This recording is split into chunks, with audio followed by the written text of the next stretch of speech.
16 বছর বয়সেই এত নারী দেখে ফেললা, 18 বছর বয়সেই এত উলঙ্গ ছবি দেখে ফেললা, বাকি জিন্দিগি কি করবা? বাকি জীবনটা কি করবা? সব তো দেখেই লাইলা, সব তো দেখেই ফেললা। মনে রাখো, আমি ডেইলি বলি, রাস্তার বেডি আর মোবাইলের বেডি আর বাস্তবতার বিবি এক কথা না।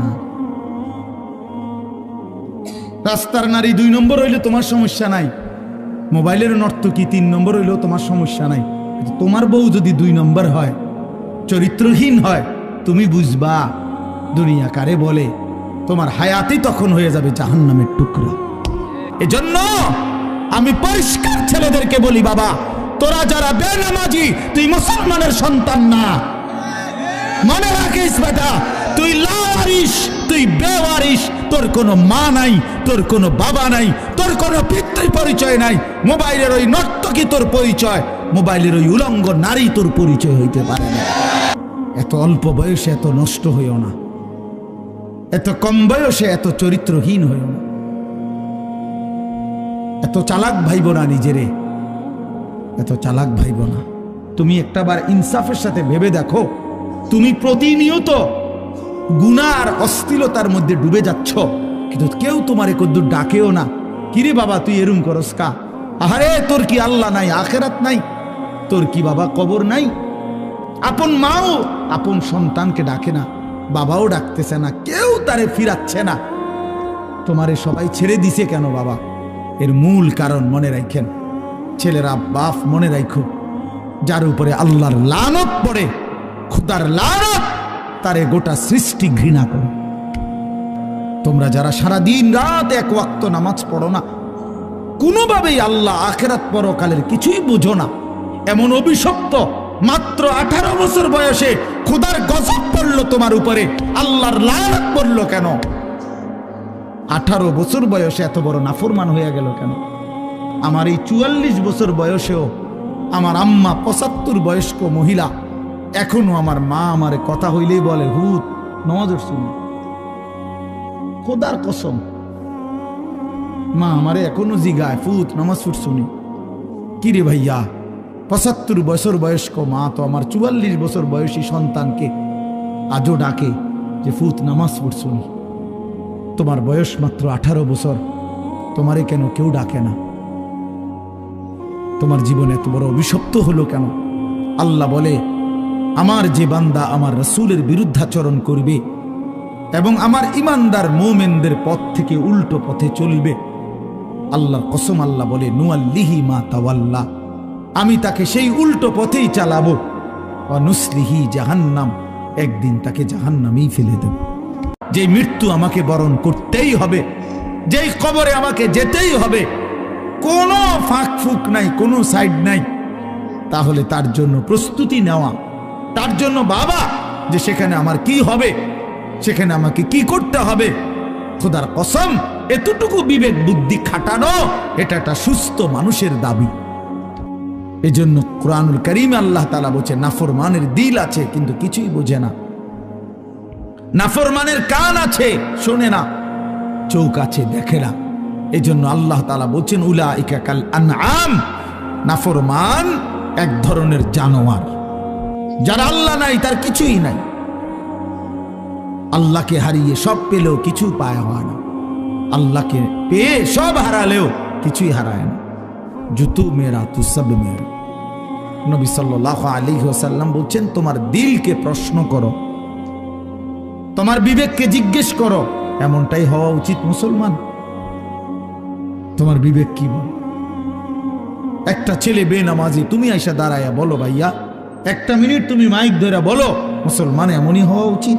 কোনদিন তোমার চুল নবী সাহাবী আউলিয়াদের মতো হবে না, কোনদিন তোমার জামা পোশাক নবী সাহাবী আউলিয়াদের মতো হবে না, কোনদিন তোমার চলাফেরা সাজগোজ নবী সাহাবী আউলিয়াদের মতো হবে না কোনদিন।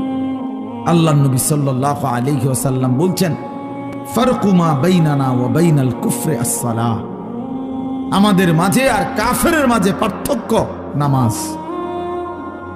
নামাজ মুমিন আর কাফেরের পার্থক্য করে। এটা কি মুসলমান না বেঈমান? এটার প্রমাণের চিহ্ন খোদার কসম ভোটার আইডি কার্ড না, জন্ম নিবন্ধন সনদ নয়, সেজদা সেজদা। এই কপাল কোনো উপার্জনের কাজে ব্যবহার হয় না। উপার্জনের কাজে হাত ব্যবহার হয়, পাও ব্যবহার হয়, মেধা ব্যবহার হয়, যোগ্যতা ব্যবহার হয়। কপাল কোনো কামাই রোজগারের জন্য ব্যবহার হয় না। কপাল রব্বে করিম বানাইছেনই শুধু সেজদার জন্য। ওই জিন্দিগি জানোয়ারের জীবন, যে জীবনে মালিকের গোলামি নাই, আল্লাহর নাফরমানি চেয়েছি। কেন সেজদা দিবা না? তুমি মানুষ না? তুমি জানোয়ার?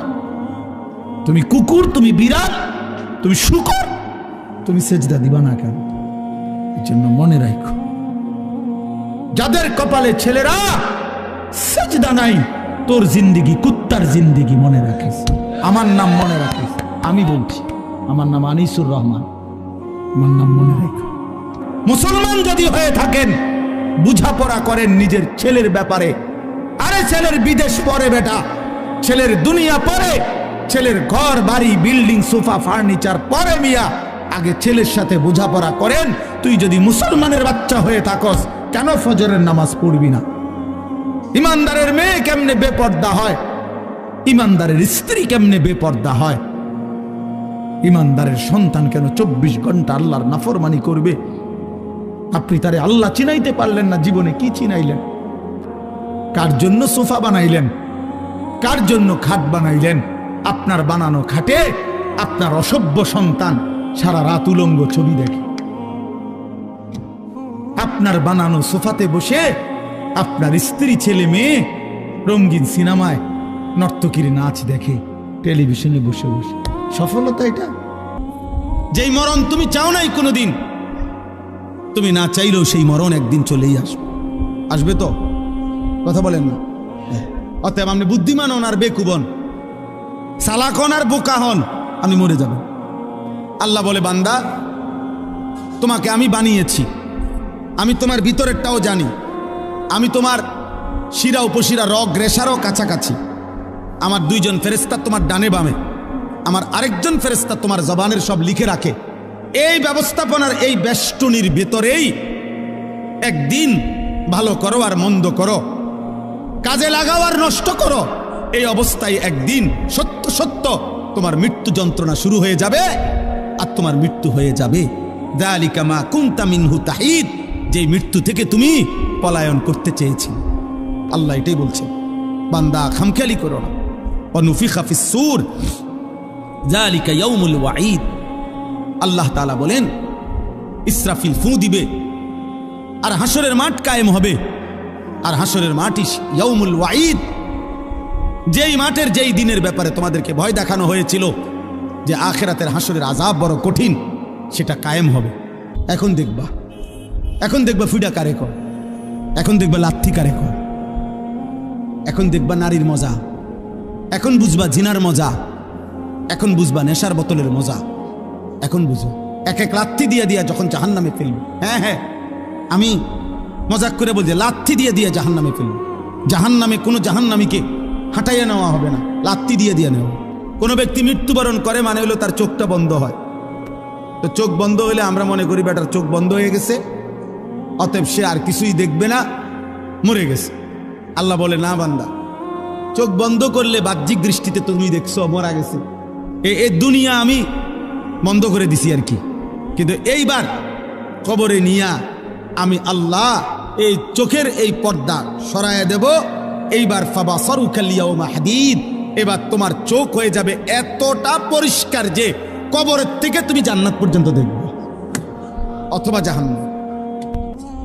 আর এভাবে যতদিন কিয়ামত না হবে ততদিন তুমি কবরে থাইকেই ছটফট করবা জাহান্নামের ওই আযাব দেখা, আর নেককার জান্নাতের নিয়ামত দেখা খুশিতে হাসতে থাকবে আর বলবে, ইয়া রব্বি আকিমিস সাআ, আল্লাহ কিয়ামত হয় না কা, ইসরাফিল ফু দে না কা, হাত্তা আরজিআ ইলা আহলি, আমি আমার পরিবার আমার হুরেরা আমার জান্নাতে যামু না আমি। আর নাফরমান বলতে থাকবে হাদিসে, ইয়া রব্বি লা তাকুমিস সাআ, আয় আল্লাহ কিয়ামত যেন না হয়, ইসরাফিল যেন ফু না দেয়।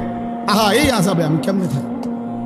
প্রত্যেকের কাছে অনুরোধ, নবী সাল্লাল্লাহু আলাইহি সাল্লামের একটা সুন্নাত আমল করবেন। নারীর ফান্দে জীবন শেষ করে দিও না, মোবাইলটার দিয়া জীবনটা নষ্ট করে দিও না। একটা মোটরসাইকেলের জন্য এমন সুন্দর একটা যুবক নষ্ট হয়ে যায় না।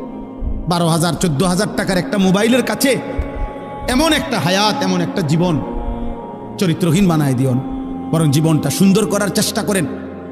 আল্লাহ তাআলা আমাদেরকে তৌফিক দান করেন। যে নেশা করে সে জিনাও করে, যে জিনা করে সে নেশাও করে।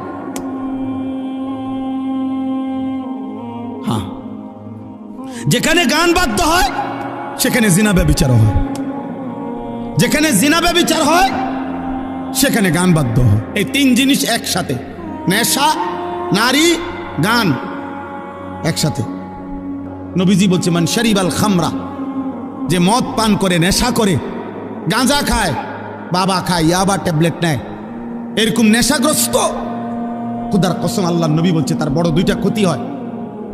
এক নাম্বার হলো মান শারিবাল খামরা, যে ব্যক্তি নেশা করে, আল্লাহ নবী সাল্লাল্লাহু আলাইহি ওয়াসাল্লাম বলছে তারাকাস সালাহ, সে টোটাল নামাজ ছেড়ে দেয়, তার আর নামাজ পড়ার তৌফিক হয় না।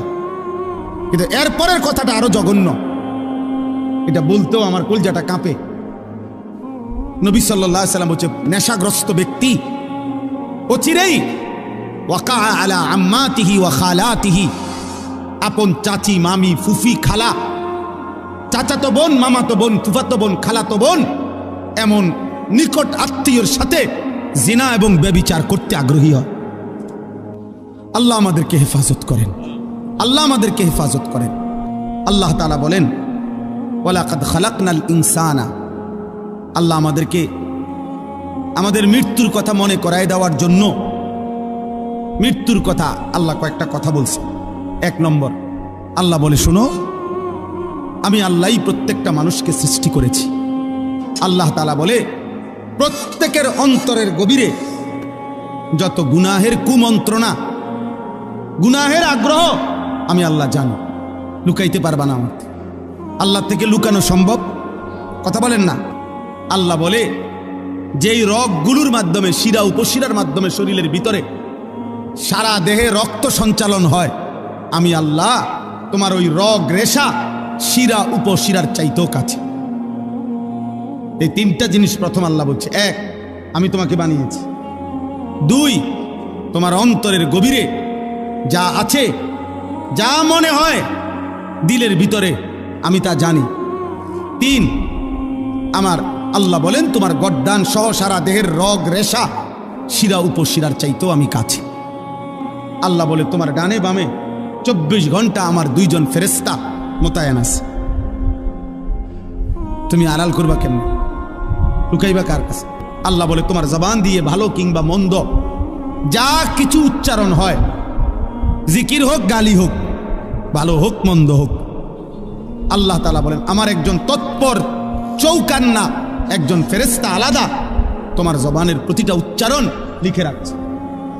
বাপ যদি চোখের এক ফোঁটা পানি ফেলেও যদি ছেলেটাকে বলতো, বাপ তোরে কষ্ট করছে, আমি ছোট্টবেলার থেকে বাপ আদর করে করে বড় করছি রে বাপ, তুমি আমার আল্লাহর নাফরমানি করো না বাপ, তুমি নামাজ পড়ো। একজন স্বামী ইচ্ছা করলে প্রয়োজনে স্ত্রীর কাছে এক ফোঁটা চোখের পানি ফেলেন, ফেলে বলেন, বিবি তোমার আমি অনেক ভালোবাসি, তুমি আল্লাহর ওয়াস্তে বেপর্দা হইও না। হাদিসের মধ্যে আছে জান্নাতি বান্দাকে যদি, আরে মিয়া 70,000 না, যদি 70 কোটি জান্নাতের হুরও দেওয়া হয়, তারপরেও দুনিয়ার স্ত্রী যদি জান্নাতি হইতে পারে, খোদার কসম ওই স্বামীর জন্য দুনিয়ার স্ত্রীর তৃপ্তির চাইতে, সুখের চাইতে 70 কোটি হুরের সুখ বেশি হবে না। হালাল স্ত্রী যতটা আনন্দময় হবে। আল্লাহ কোরআনে বলছে উদখুলুল জান্নাতা আনতুম ওয়া আজওয়াজুকুম তুহবারুন। বাহ, আল্লাহ বলছে জান্নাতে হাসরের ময়দানে আল্লাহ বলবে তোমরা তোমাদের স্ত্রী যাদের নেককার, তোমরা তোমাদের বিবিদেরকে সাথে নিয়ে তোমরা হাসতে হাসতে উদখুলুল জান্নাহ, জান্নাতে ঢোকো।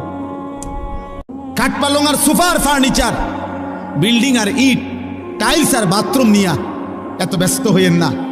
1000 বছর যাবত, লাখো বছর মানুষ টাইলস ছাড়াও ঘুমাইছে বাপ, কিন্তু ইমান ছাড়া যেন না ঘুমায়। মাটির বিছানায় ঘুমাইলে কিছু হয় না রে বাপ, কিন্তু সেজদা ছাড়া ঘুমাইলে বিপদ হবে রে বাপ। আপনার ছেলে যদি মাটির বিছানায় ঘুমাইতো অসুবিধা হতো না, যদি ফজরের নামাজ পড়তো। আর লাখ টাকার যদি পালঙ্কেও ঘুমায় অথচ ফজরের নামাজ পড়ে নাই, তো বিপদ হবে আপনারও, আপনার ছেলেরও, মেয়েরও, স্ত্রীরও। আল্লাহ নবী সাল্লাল্লাহু আলাইহি সাল্লাম এক সাহাবী হুযাইফাকে বলছিলেন, হুযাইফা, যদি কোনোদিন আল্লাহর পথে চলতে গিয়ে কাউকে খুঁজে না পাও, তাহলে একা গাছের শিকড় গোড়ালি কামড়াইয়া ধরা একা হলেও দ্বীনের উপরে থাকি। ওয়ালাউ আন তাআদ্দা বিআসলি শাজারাতিন হাত্তা ইউদরিকাকাল মাউত ওয়া আনতা আলা যালিক। মৃত্যু পর্যন্ত আমি অনুরোধ করলাম, আমরা বলার চেষ্টা করছি, আমরা তোমাকে বুঝাইবার চেষ্টা করছি। আপনারা যারা বাবা আছেন, অভিভাবক আছেন, আপনারা আপনাদের ছেলের প্রতি যত্নবান হন। যদি আগামীর পৃথিবী নিরাপত্তা, আমাদের জানমালের নিরাপত্তা হতে হয়, আমাদের আল্লাহর সাথে সম্পর্ক ছাড়া হবে না। শুধু বাংলাদেশের একটা দল দুইটা দল নিয়ে ভাবলে হবে না, সারা পৃথিবীর দিকে খেয়াল রাখতে হবে। সারা পৃথিবীর কাফের শক্তি যেই কোনো মুহূর্তে পৃথিবীর যেই কোনো অঞ্চলের মুসলমানদের উপরে আক্রমণ করার জন্য প্রস্তুত। আজকে ৭৬ বছর যাবৎ কাশ্মীরের মুসলমান ইন্ডিয়ার বেঈমানদের হাতে রক্ত দিচ্ছে। একদিন না দোস্ত, আজকে ৬১ বছর যাবৎ রোহিঙ্গা মুসলমানরা বার্মার বৌদ্ধ কাফেরদের হাতে রক্ত দিচ্ছে। একদিন না, একদিন না, একদিন। এই জন্য একবার কাটিয়ে ফিরে গেলে আরেকবার সোজা হইয়া দাঁড়াইতে অনেক সময় লাগবে। আমার একটা কথা, একটা ছেলে কল্পনা করো, মনে করেন সবাই ভাবেন তো যে এইখানে মনে করেন যদি ১০,০০০ সাহাবী, কয় হাজার, তো নবীজি তাদের সামনে বসা, এটা হিসাব ধরেন তো ১০,০০০ সাহাবীর মধ্যে গুনলে, মানে ১ ২ ৩ ৪ ৫ ৬ ৭ ৮ করে গুনলে তো একজন হবে ১, আরেকজন হবে ১০,০০০, হবে না? মানে সংখ্যা হবে কিনা এরকম। ১ নম্বর জন মনে করেন সামনে বইছে, আর ১০,০০০ নাম্বার যার সিরিয়ালে উনি মনে করেন একদম পিছনে। তো এই ১০,০০০ সাহাবীর সামনে কল্পনা করেন যে ফজরের নামাজ পড়তো কয়জন, কয় %? কথা বলে না। হারাম থেকে বেঁচে থাকতো কয় %? হালালের উপরে চলতো কয় %? তো বিজয় তাদের হবে না, তো আমগুনি হবে। এখানে আমরা যদি ১,০০০ মানুষ হই, তো এবার আমাদের হিসাব করে গুনেন, আমরা গুনে ফজরের নামাজ কয় %? এমন ছেলেও ১,০০০ বার চোখের পানি ফেলে আমগো কাছে দোয়া চাইছে, দোয়া চায়, যে সারা রাত উলঙ্গ ছবি দেখে, যার নিজের লজ্জাস্থান নিজের হাত দ্বারা শেষ করে দিছে। আমাদের এক এক ছেলের চেহারা দেখলেই বোঝা যায় মাত্র ১৮ বছর ২০ বছর, কোডি সাফা ভিতরে ঢুকে গেছে। অসভ্য নারী দেখতে দেখতে, উলঙ্গ ছবি দেখতে দেখতে এই হাইওয়ান নিজের বীর্যপাত হতে হতে তার শরীরটা আর কিচ্ছু নেই। সাহাবায়ে কেরাম হারাম থেকে বেঁচেছেন শতভাগ, আল্লাহর বন্দিগি করছেন শতভাগ। আল্লাহ নবী সাল্লাল্লাহু আলাইহি সাল্লাম একটা কথা শুধু বলি, মারাত্মক ভয়ঙ্কর একটা কথা আছে। নবীজি বলছে, মান শারিবাল খামরা, যে মদ পান করে, নেশা করে, গাঁজা খায়, বাবা খায়, ইয়াবা ট্যাবলেট নেয়, এরকম নেশাগ্রস্ত, খুদার কসম আল্লাহ নবী বলছে তার বড় দুইটা ক্ষতি হয়। ১ নাম্বার হলো মান শারিবাল খামরা, যে ব্যক্তি নেশা করে, আল্লাহ নবী সাল্লাল্লাহু আলাইহি ওয়াসাল্লাম বলছে তারাকাস সালাহ, সে টোটাল নামাজ ছেড়ে দেয়, তার আর নামাজ পড়ার তৌফিক হয় না। কিন্তু এরপরের কথাটা আরো জঘন্য। নবী সাল্লাল্লাহু আলাইহি ওয়াসাল্লাম বলছে নেশাগ্রস্ত ব্যক্তি অচিরেই ওয়াকা আলা আম্মাতিহি ওয়া খালাতিহি, আপন চাচি, মামি, ফুফি, খালা, চাচাতো বোন, মামাতো বোন, ফুফাতো বোন, খালাতো বোন, এমন নিকট আত্মীয়র সাথে জিনা এবং ব্যভিচার করতে আগ্রহী হয়। আল্লাহ তাআলা যেটাকে স্পষ্ট হারাম করেছেন, নেশার যেই কোনো জিনিস, প্রিয় যুবক, ১ বিন্দু এটাও হারাম, ১ বালতিও হারাম। দুনিয়া মিলবে না বেঈমানের মতো। আমরা যদি বিল্ডিং বানাই ৩০ তালা, তো বেঈমান স্বাভাবিক বিল্ডিং বানাবে ১৫০ তালা। তুমি ওই পর্যন্ত যাবে কোন দিন? তোমার বিল্ডিং যেদিন হবে 330 তালা, ওদের বিল্ডিং হয়ে যাবে 200 তালা।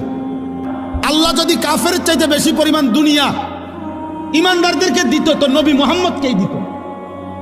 কথা বোঝো নাই? রাসূলুল্লাহ সাল্লাল্লাহু আলাইহি সাল্লামকেই দিত, কারণ ওনার চাইতে বেশি তোমারে ভালোবাসে। কথা বলে না? নবীজির চাইতে বেশি ভালোবাসে তোমারে। তো যেদিন আল্লাহ নবী পেটে ক্ষুধার কষ্টে 2টা পাথর বাঁধছিলেন, সেদিন আল্লাহ ছিলেন? কথা বলে না? আরে আল্লাহ ছিল কিনা বলো না? যেদিন নবীজি সাল্লাল্লাহু আলাইহি সাল্লামের দান দান শহীদ করা রক্তে উহুদের প্রান্তরে পড়েছিলেন ঘন্টার পর ঘন্টা, সেদিন আল্লাহ ছিল? তো তুমি বুঝো না? তাহলে এখন আমার দুঃখের কথা এটাই শুধু, যে না আমাদের কাছে সমপরিমাণ কাফের মুশরিকদের সমপরিমাণ অস্ত্র ক্ষমতা কিছুই নাই, আবার আমরা আল্লাহর সাথে সম্পর্ক ছিন্ন করে ফেলতেছি। নামাজও পড়ি না, রোজাও রাখি না, হারাম করে যে 30 বছর হারাম খায়, এটা কি সুদখোর? তে প্রতিদিন হারাম খাচ্ছে, প্রত্যেকদিন ওজনে কম দেয়। যার স্ত্রী বেপর্দা, এই অসভ্য মহিলা প্রতিদিন বেপর্দা। যার ঘরে টেলিভিশন চলে, তার ঘরে প্রত্যেক দিন নাটক সিনেমা নর্তকীর ছবি চলে। কিরে ভাই, আল্লাহর সাথে আমরা এইভাবে সম্পর্ক বিচ্ছিন্ন করলাম কেন? তাহলে আল্লাহর সাথেও আমরা সম্পর্ক ছেড়ে দিলাম। তোমরা ছেলেরা নামাজও পড়ো না, সেজদাও করো না, আবার দুনিয়ায় বাঁচবার জন্য কাফেরদের সমপরিমাণ অস্ত্র ক্ষমতা সম্পদ এটাও তো তোমাদের নাই, তো টিকবা কেমনে? হ্যাঁ হ্যাঁ, এই জন্য হবে না। আমাদের মাধ্যম একটাই, আমাদের আল্লাহ। আমাদের মাধ্যম, আমাদের সম্পর্ক, আমাদের রাত গভীরের কান্না, আমাদের চোখের পানি, আমাদের সাধ্যমতো প্রস্তুতি এবং আল্লাহর মদদ, এটাই আমাদের বিজয়ের মাপকাঠি। নবীজি বলছে তোমাদের গুনাহ তোমাদের উপরে আগুনের বৃষ্টি আনবে। খোদার কসম হাদিস। তোমাদের গুনাহ তোমাদের জন্য ভূমিকম্প টেনে আনবে। তোমাদের গুনাহ তোমাদের মাটি ধসায় দিবে। তোমাদের গুনাহ তোমাদের চেহারা বিকৃত করে দেবে। তোমাদের গুনাহ তোমাদের উপরে পাথরের বৃষ্টি বর্ষণ হবে। আল্লাহ নবী সাল্লাল্লাহু আলাইহি সাল্লাম বলছে কিয়ামতের পূর্ব মুহূর্তে আগুনের লাল বৃষ্টি হবে, জালজালাতান ভূমিকম্প হবে, খাসফান ভূমি ধসিয়ে দেওয়া হবে, মাসখান চেহারা বিকৃত করা হবে, কাজফান পাথরের বৃষ্টি বর্ষণ হবে। ওয়া আয়াতিন তাতাবাউ কানিজামিন কুতিয়া সিলকুহু। নবীজি বলেন একটার পর একটা এভাবে আযাব আসবে, যেমন তসবির দানা মালা যেমন কেটে ফেললে সব ফুল পড়ে যায়, মালা বানাইলে সব দানা পড়ে যায় একটার পর একটা। যদি 10 মিনিট বৃষ্টি হয়, তাইলে বৃষ্টির ফোঁটা যে জমিনে পড়ে, এক এক ফোঁটার মাঝখানে ব্যবধান কয় মিনিট? অনবরত অনবরত অনবরত কিনা? না ব্যবধান আছে? আল্লাহ নবী বলছে তোমাদের উপরে মুসিবত আসবে বৃষ্টির পানির ফোঁটার মতো। গুনাহ তো আযাব টেনে আনে। কোরআনুল কারীমে আছে কিনা? আল্লাহ এটা বারবার বলছে কিনা? আমাদের সমস্ত আযাব গজব দুনিয়াতে যা হয় কিসের কারণে? গরু ছাগলের গুনার কারণে। কার গুনাহ? কার গুনাহ বলেন না? মানুষের গুনাহ। বিমা কাসাবাত আইদিন নাস, মানুষের হাতের কামাই। বিমা কাসাবাত আইদিকুম, আল্লাহ বলছে তোমাদের হাতের কামাই। আমাদের গুনাহ না গরু ছাগলের গুনাহ? গরু ছাগলের তো কোনো গুনাহই নাই। আল্লাহ নবী সাল্লাল্লাহু আলাইহি সাল্লাম এক সাহাবী হুযাইফাকে বলছিলেন, হুযাইফা, যদি কোনোদিন আল্লাহর পথে চলতে গিয়ে কাউকে খুঁজে না পাও, তাহলে একা গাছের শিকড় গোড়ালি কামড়াইয়া ধরা একা হলেও দ্বীনের উপরে থাকো। ওয়ালাউ আন তাআদ্দা বিআসলি শাজারাতিন হাত্তা ইউদরিকাকাল মাউত ওয়া আনতা আলা যালিক। মৃত্যু পর্যন্ত। বাংলাদেশের এই 3টা জেলা রাঙ্গামাটি, বান্দরবন, খাগড়াছড়ি সহ ওই সাইড যে কোনো মুহূর্তে হাতছাড়া হওয়ার পথে। এই যে এই পরিমাণ একটি ঘটনাকে কেন্দ্র করে খাগড়াছড়িতে আজকে কয়দিন টানা 24 ঘন্টা মারামারি, হানাহানি, গোলযোগ, আগুনে পোড়ানো হচ্ছে বাংলাদেশে। বাংলাদেশে কে বুঝবো, কারে বুঝাইবো? মোবাইল টিপাই তো তোমার সময় হয় না, বুঝবা কি তা? বাংলাদেশের মানচিত্র দেখলেই বোঝা যাবে এ কোনা দিয়া পার্বত্য চট্টগ্রাম। এটা এমন একটা জিনিস যে এটা কেচি দিয়ে যদি এমনি কাইটা দেয়, এটা আলাদা হয়ে যাবে, বাকি এটা থাকবে। পার্বত্য চট্টগ্রাম যদি হাতছাড়া হয়, তো কক্সবাজার সমুদ্র সৈকত সহ সেন্ট মার্টিন সব হাতছাড়া হয়ে যাবে। আর কিছুদিন পরে দেখবা উত্তরবঙ্গ নাই, রংপুর বিভাগের 8টি জেলায় প্রতিদিন খোদার কসম প্রতিদিন মুসলমান খ্রিস্টান হচ্ছে। আমি দিন রাত 24 ঘন্টা আমার মূল ফিকির, মূল কাজ, মূল মেহনত মুসলমানের নওজওয়ানকে নিয়ে ভাবা। তোমরা ভিক্ষা করবা, ভিক্ষা। আমার একটা 4 বছরের মেয়ে আছে, আমি প্রতিদিন রাত্রে 2টা, 2:30, 3টা বাজে মাহফিল থেকে যখন যাই ওই পর্যন্ত আমার মেয়েটা সজাগ থাকে। আমি গেলে কিছুক্ষণ আদর করলে, বুকে জড়ায় ধরলে, আদর করলে আমার লগে কিছু কথা থাকে তার ভাই বোন অন্যগুলার নামে বিচার দেয় আমার কাছে, ওই মারছে, এই করছে, সেই করছে, এগুলা শুইনা আদর করে দিলে তুই আমার মেয়ে ঘুমায়। তো গাজার 4 বছরের বাচ্চা মেয়ে তো এমন, ও তো বাবার আদর চায়, মায়ের আদর চায়। ও জানে না ওর গন্তব্য কোথায়। সে যদি বাচ্চা ছেলেটা যদি তার মাকে বলে, মা কোথায় যাচ্ছি আমরা, কি বলবে মা? অধিকাংশই এশার নামাজ পড়ো নাই যুবক, চেহারা দেখলেই চেহারার মধ্যে কোনো দয়া মায়ার চিহ্ন নাই। প্রতিদিন যত্ন করে 300 টাকা খরচ করে, সপ্তাহে 15 দিনে, 1 মাসে 300-500 টাকা খরচ করে, আহা মুসলমান বেঈমানের মতো, ওই কুত্তাদের মতো, মুশরিকের মতো চুল রাখতেছ। একজন চুল কাটার পিছনে সময় ব্যয় করতেছে ঘন্টার পর ঘন্টা। একটা বাচ্চা 12 কিলোমিটার পায়ে হাইটাও একটা রুটি পায় নাই। এরপরে যখন একটা রুটি নিছে, ফিরে আসতেছিল তখন বুলেটের আঘাতে ওই বাচ্চাটা ঝাঁঝরা হয়ে গেছে। ক্ষুধার্ত সন্তান আর রুটি খাইতে পারে না। আল্লাহ যেন বলছে, আইসা বর, আমি তোরে জান্নাত থেকেই মেহমানদারি করব। আমি আশা করি কোনো একজন ছেলেও যদি ভাবো যে আমার বদলানো দরকার, আমার আল্লাহর সাথে, আমাদের আল্লাহ ছাড়া আগেও কেউ ছিল না, আগামীতেও কেউ নেই। আমরা বেঈমানদের মতো সমপরিমাণ, আমরা যদি 200 কোটি মুসলমানও রাত দিন মাড়ি গাড়ি পরিশ্রম করি, তারপরও কাফের মুশরিকদের সমপরিমাণ দুনিয়া, অর্থ সম্পদ, ক্ষমতা, অস্ত্র সরঞ্জাম আমাদের হবে না। আল্লাহ যদি কাফের চাইতে বেশি পরিমাণ দুনিয়া ইমানদারদেরকে দিত, তো নবী মুহাম্মদকেই দিত। কথা বোঝো নাই? রাসূলুল্লাহ সাল্লাল্লাহু আলাইহি সাল্লামকেই দিত, কারণ উনার চাইতে বেশি তোমারে ভালোবাসে।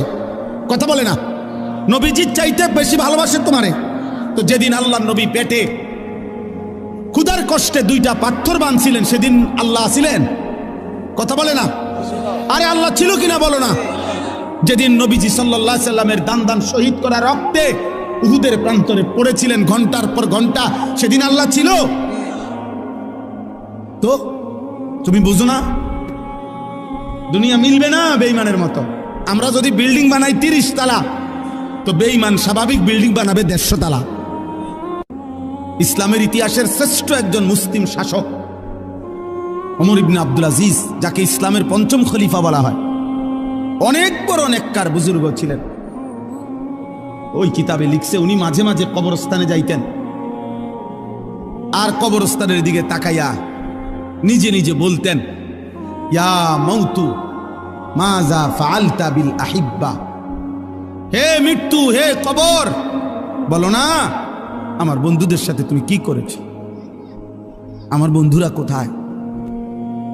হযরত ওমর ইবনে আব্দুল আজিজ বলতেন যে কবর আমাকে জবাব দিত, কবর যেন আমাকে বলে, হে ওমর ইবনে আব্দুল আজিজ, তোমার সেই বন্ধুদেরকে আমি চোখ খুলে ফেলছি, তাদের হাতের কনুই থেকে তাদের শরীর আলাদা করে ফেলছি, তাদের পা হাঁটু, তাদের শরীরের গোশত হাড্ডি রেজা রেজা করে পাউডার করে মাটির সাথে মিশায় দিছি। বলো ছেলেরা, বাপ, তোমরা নিজেরা পরিচয় দিচ্ছ মুসলমান। তুমি বলো তোমার বাবা মুসলমান, মা মুসলমান, তুমি মুসলমান। যতবার তোমার ধর্মের পরিচয় জিজ্ঞাসা করছে, ততবারই তুমি বললা ধর্ম তোমার ইসলাম, রব তোমার আল্লাহ, নবী তোমার মুহাম্মদুর রাসূলুল্লাহ সাল্লাল্লাহু আলাইহি ওয়াসাল্লাম, কিতাব তোমার কোরআন। তুমি বললা তুমি মুসলমান। হায়, অথচ খোদার 365 দিন, এক বছর এমন পার হয়েছে যেই এক বছরে নাফরমান কোনো দিন ফজরের নামাজ পড়ে না। তাহলে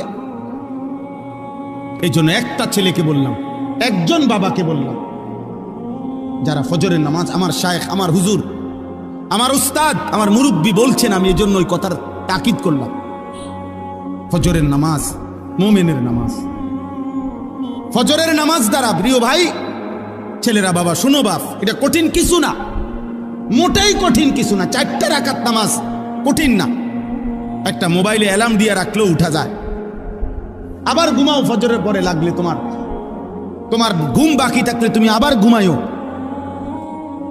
হযরত আব্দুল্লাহ ইবনে মাসউদ বলছে, নবীজি সাল্লাল্লাহু আলাইহি সাল্লাম কারো ঈমানের ব্যাপারে সন্দেহ করলে তাকে ফজরের নামাজে তালাশ করতেন। যদি ভাবতেন সে মুনাফিক কিনা, তাহলে তাকে ফজরের নামাজে তালাশ করতেন। 2 দিন 3 দিন ফজরে অনুপস্থিত দেখলে নবী বলতেন, হ্যাঁ আমি এমনটাই ভাবছিলাম যে আসলে সে মুমিন না মুনাফিক। তুমি তো মনে করছো জুমার নামাজ, না না, জুমার নামাজের নেকি আছে অনেক, কিন্তু তুমি মুমিন নাকি মুনাফিক এটা পার্থক্য করার প্রমাণ, মাপকাঠি হলো ফজরের নামাজ। ফজরের নামাজ। অনেক মানুষ আছে গ্রামে এলাকায় সিল মারা, এটা যে চিহ্নিত সুদখোর, এটা মানুষের চিনে, এমন আছে না?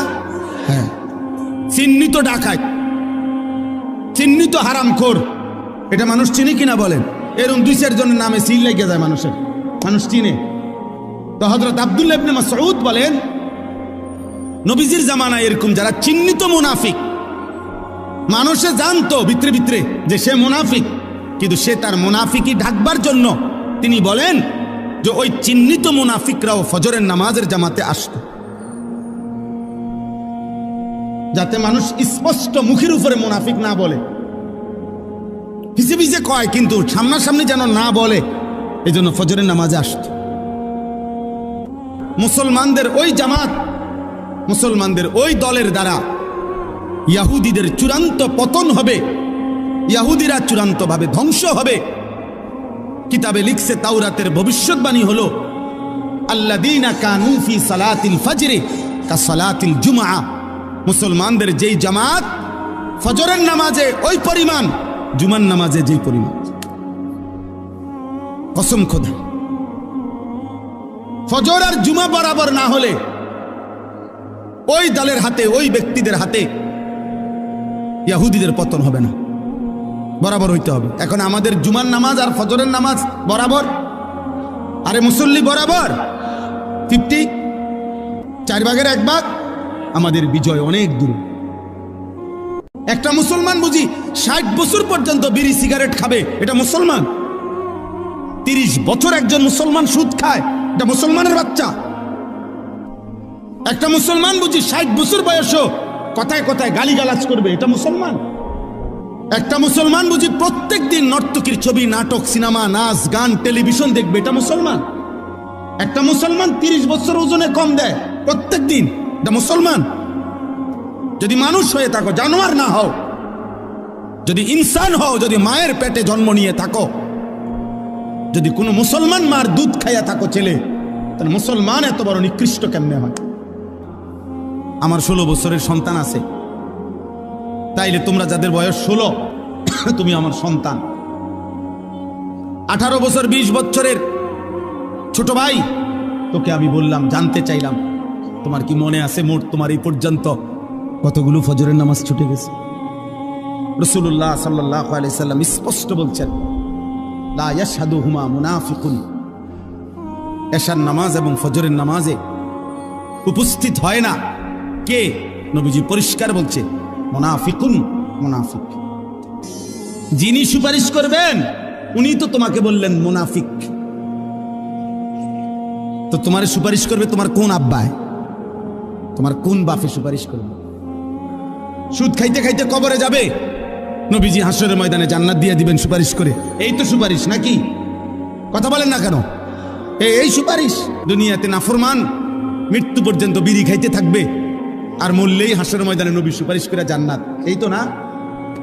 তুমি যুবক নারী দেখতে দেখতে, উলঙ্গ ছবি দেখতে দেখতে, আরে নাফরমান বেনামাজি, এই সেজদাবিহীন কপাল নিয়ে তুমি কবরে যাইবা, আর নবী তোমারে সুপারিশ করে জান্নাত দিয়ে দিবে?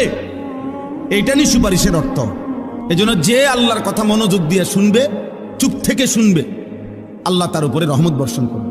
আল্লাহ তাআলা তাকে ওই কথাগুলোর উপরে আমল করার, আনুগত্য করার, আমল করার তৌফিক দান করবে। প্রিয় ভাই, আসলে অনেক মানুষ আছে ফিরতে চায়, ফিরতে পারে না। মাঝে মাঝে মন চায় নামাজ পড়তে, সময় কুলায় না, অথবা মানসিকতাই হয় না। তো আল্লাহ তাআলার কথা যদি কেউ মনোযোগ দিয়ে শুনে, আল্লাহর ওয়াদা যে তোমার উপরে রহমত বর্ষিত হবে, মানে হলো আল্লাহ তাআলা তোমাকে আমলের তৌফিক দিবে। এটা আল্লাহর নিয়ামত। এই জন্য আল্লাহর কথা মনোযোগ দিয়ে শুনতে হবে, আজকে না, সব সময়। তো মনে করো আমারে মহব্বত করে আসছো, তো এটার মাকসাদ কি? যে উনি কোরআন সুন্নাহর কিছু কথা বলবে, এগুলো আমি শুনবো, এই নিয়তেই আসছো। তাহলে আয়েশা যদি তামসা করো, তাহলে আসলা কেন ভাই? আয়েশা যদি তুমি মোবাইল নিয়েই ব্যস্ত থাকো, তো আসলা কেন ভাই? এটা তো কোনো কথা না বাপ। আমি এই জন্যই বললাম, দয়া করে সমস্ত ছেলে বাবা সবার কাছে অনুরোধ, আল্লাহর কথা মনোযোগ দিয়ে শুনতে হবে, চোখের দিকে তাকাইয়া শুনলে বরকত। হাদিসে স্পষ্ট আছে, সাহাবায়ে কেরাম এভাবে আল্লাহর নবীর কথা শুনতেন। তো কোনো মোটা ডালের মধ্যে পাখি বসে, যে ডাল নড়ে না, চিকন পাতলা ডালে, গাছের ডাল আর কি, যেটা শুধু নড়ে হালকা বাতাসেই, এটার মধ্যে পাখি বসে না। এতটাই স্থির মাথা, যে এত মনোযোগ, যেন মাথার উপরে আইসা পাখি বসছে। রাসূলুল্লাহ সাল্লাল্লাহু আলাইহি সাল্লামের কথা সাহাবায়ে কেরাম এভাবে শুনতেন, এভাবে শুনতেন। প্রতিটা মসজিদ ভাঙ্গা নতুন করে, একতলা মসজিদ দোতলা করে, কোন দুঃখে? জুমার নামাজ। কথা বলে না কেন?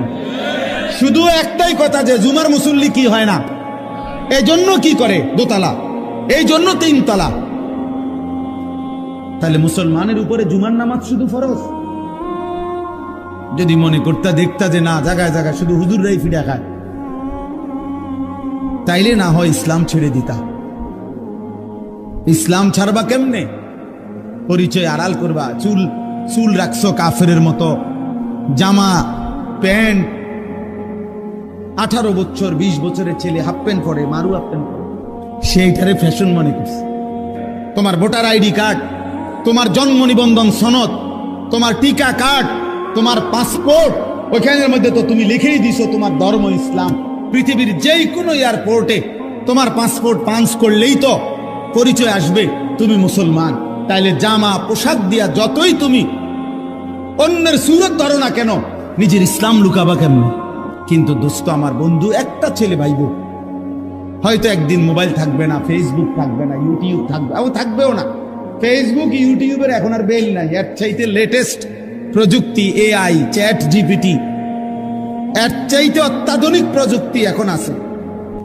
কিন্তু তুমি মনে করো, আজকে যে তুমি রাত জেগে উলঙ্গ ছবি দেখলা, নারী দেখলা, জিনা ব্যভিচারের দৃশ্য দেখলা, নিজের হাত নিজের লজ্জাস্থানে নষ্ট করলা, এই যে গুনাহগুলো, হয়তো ফেসবুক থাকবে না, ইউটিউব থাকবে না, মোবাইল থাকবে না, কিন্তু এই গুনাহগুলো যে তোমার বাম কাঁধে আমল নামার মধ্যে ফেরেশতা লিখাইছে, এগুলো নিয়ে তো তোমার হাসরের ময়দানে দাঁড়াইতে হবে। এগুলো মুছবা কেমন? সুদখোর মিয়া, আমনেন একদিন মরে যাবেন, কিন্তু সুদের টাকার প্রতিটা গুনাহ যে ফেরেশতা লিখছে, এটা হাসরের ময়দানে মুছবেন কেমন? প্রতিটা গালি, প্রতিটা মন্দ, প্রতিটা হারাম মুছবেন কিভাবে? এই পৃথিবী হাজারবার, লক্ষবার আমাদের নবীর একটা একটা কথা প্রমাণ করেছে, পরীক্ষা করছে কাফেররাও, বেঈমানরাও, নাস্তিকরাও। কিন্তু আজকের এই মিনিট পর্যন্ত খোদার কসম, পৃথিবীর কোন বেঈমান, কাফের, নাস্তিক, মুরতাদ আমাদের নবী সাল্লাল্লাহু আলাইহি সাল্লামের জীবনের 23 বছরের 63 বছরের একটি সেকেন্ডের উপরে একটা লাল কালির দাগ এখনো বসাইতে পারে না। আমাদের নবীর জামানা থেকে আজকে পর্যন্ত 1450 বছর, 1450 বছর, 1500 বছর প্রায়। মিথ্যা কথা এতদিন চলে না। আল্লাহ তাআলা কসম করে বলছে, কসম, নবীজি যখন মক্কায় কালেমার দাওয়াত দিচ্ছিলেন, মক্কার কুরাইশরা নবীজিকে অনেকগুলো মন্দ গালি দিছে, নাউজুবিল্লাহ। এর মধ্যে একটা গালি দিত, তারা বলতো মুহাম্মদ পাগল। এত নিয়ামত যার উপরে বর্ষণ হয়, সেই বন্ধু আমার পাগল হতে পারে? আল্লাহ বলেন, বন্ধু কষ্ট সয়ে যান, গালি শুনে যান,